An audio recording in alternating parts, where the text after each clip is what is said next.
I'm a very fortunate grandmother of 8 beautiful children. And I'm going to tell you a little bit about what I remember and know about each one of them. Of course, we have to start with the first. Polly was the first, and he came about when Jill and David were living in Maine. Jill sent me a card saying they would fly us up to Maine for the birth. But not us. Dad and I, the day we heard that she was going to give birth, the next day, we got in the car and drove all night long and got to Maine and their house at 6 o'clock in the morning, waiting for that first grandchild. However, Jill didn't oblige us very quickly. It took her a couple of days to get us that first grandchild, and that was that beautiful young Paul Skiller. Paul Eric. The first time he got to see him after he was born was when we went for Thanksgiving, and he got to put Polly, you, to bed. In the summer, we would rent a cottage that was on top of a boathouse that overlooked a lake. And Tom got out his trumpet, and he played trumpet to you all the time, Polly, because he just thought you were the best thing that ever happened in his life. When you came at 4 was probably the last time he got to see you. But you were some special light in his life, and I want you to know that, because it was very important. My memories start very strong when you came to live with me in Lockport, and you went to Washington Hunt School. Oh, we all know the food story from the culinary expert that you became when Mom had to help you with a homework that asked, where do potatoes come from? The freezer. Where do other things come from? The freezer. Everything came from the freezer. And the teacher said, that's not right. Potatoes come from the ground. The cherries come from the tree. The peas come from something that grows.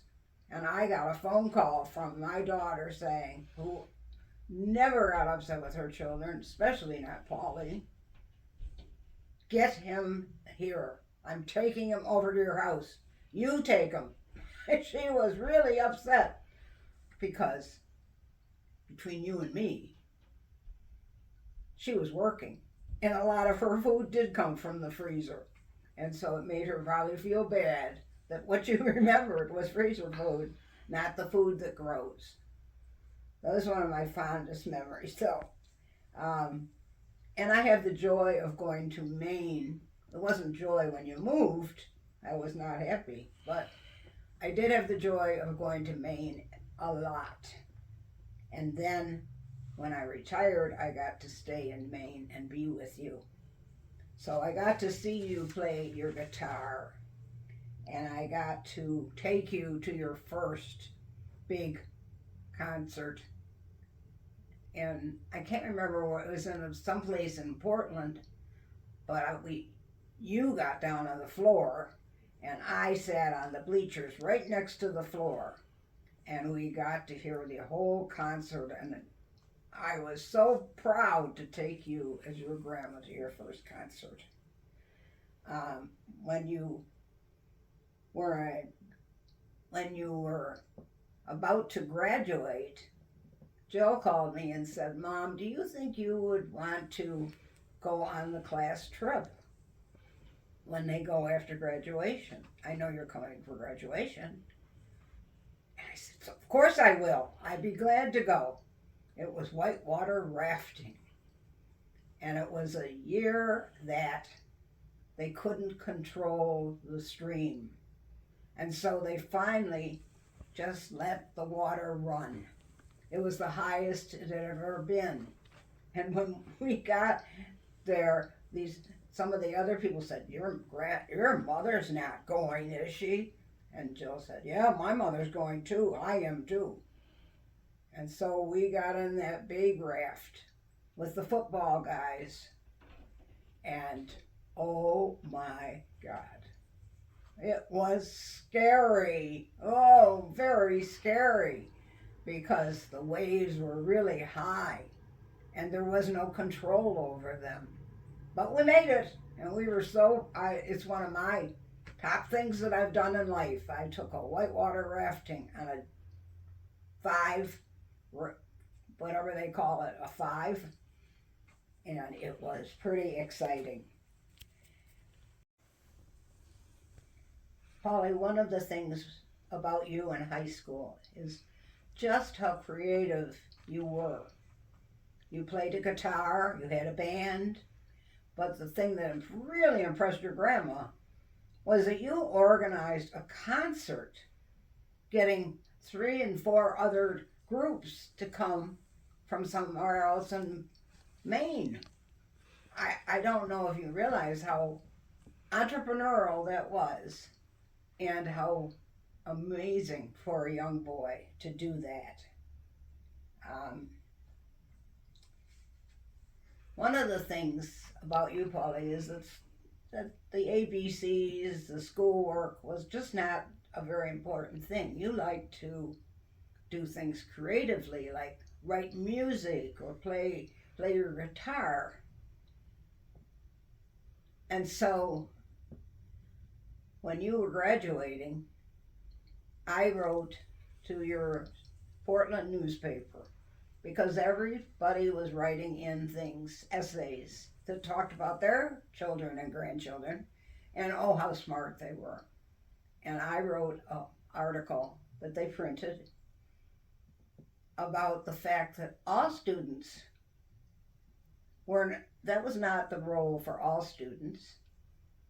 You had discovered culinary and and I had gone to your big culinary luncheon that you put on. Dad and I went, and we were so impressed with what you did. And now you're being accepted at the Balsams, which your teacher said was the best. So I wrote this whole article about how some students do other things, and you were going another direction. But it was a great one, as we all know. After graduation, you and I did a lunch at the Balsams. We drove up because I wanted to see the place, and we got there and we had lunch. It was delightful. I was so proud of my grandson. And then we talked to the woman at the desk, and you said, oh, I'm going to be coming here for my culinary training. And she said, oh, you're coming this weekend. What? What? You said? No, I'm not coming now. Not yet. She said, yeah, they're all coming in another day or 2. We got in the car. I'm not going. I'm not going, Grandma. Honey, you gotta go. No, I'm not going. I'll miss all the parties. I'll miss all the graduations, things that go on. No, I'm not going. He called all your friends while we were riding home, telling them how upset you were that we're not going to go. But thank God you did. You had a direction and you were going to follow it, even though you didn't get to go to all the graduation parties. How well you did at the Balsams. Amazing, absolutely amazing. And we got to come for your graduation, and I even got to go to the Hershey Hotel where you were interning all over the world. I was at your internship place when you came to Beijing, China. You interned at that wonderful restaurant, Maison Blue, that eventually wanted to hire you. Um, and then that great Chinese restaurant with the chef, the chief, and the woman. And they thought the world of you. And you got to learn how to do Chinese cooking in a place that you had to make a reservation, and only, I think, 12 people could come at the same time.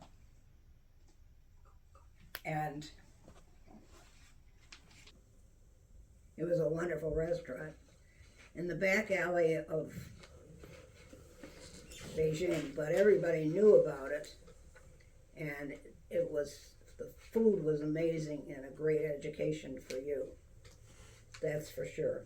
One of my favorite memories of your whole time in Beijing was the night that you and I decided to go and have a cocktail on the tallest building in Beijing. And we just sat there and talked. I don't know if it was grandson to grandmother or friend to friend. But you were always such a kind, caring guy. And I just remember that being the kind of night it was. It was so special, so special. Of course, eventually you went to work. And you went to work in Portsmouth. The first time I came with Jill to lunch there, I felt like a queen. You had just come up with a new thing for the restaurant, which was tapas. And Jill and I each had tapas that you had designed for it. It was just super, super. And I certainly got to go to the Epping restaurant one night with a bunch of people, and you introduced me to every single person that worked for you. That was one of my big memories of you, Polly, was sitting at Aunt Louisa's retirement party when you explained to Arnie Facklin your joy in getting all your people to end up working for you and not quitting. You had such feeling for your employees and made their work very enjoyable. I know you loved Cape Cod, didn't we all? You loved the ocean. You had you got a teeny weeny little apartment on the Cape in Hampton Beach. And Julie and I stayed there one night trying to sleep, the two of us on a little narrow cot. And then we went out for breakfast in the morning, and you were just, that was your happiness, being on the water and being near there. You loved coming to Cape Cod, and you loved your golf. And I loved you immensely. You were kind, you were smart. In the culinary field, you were outstanding. Creative, always. And dear to your grandmother.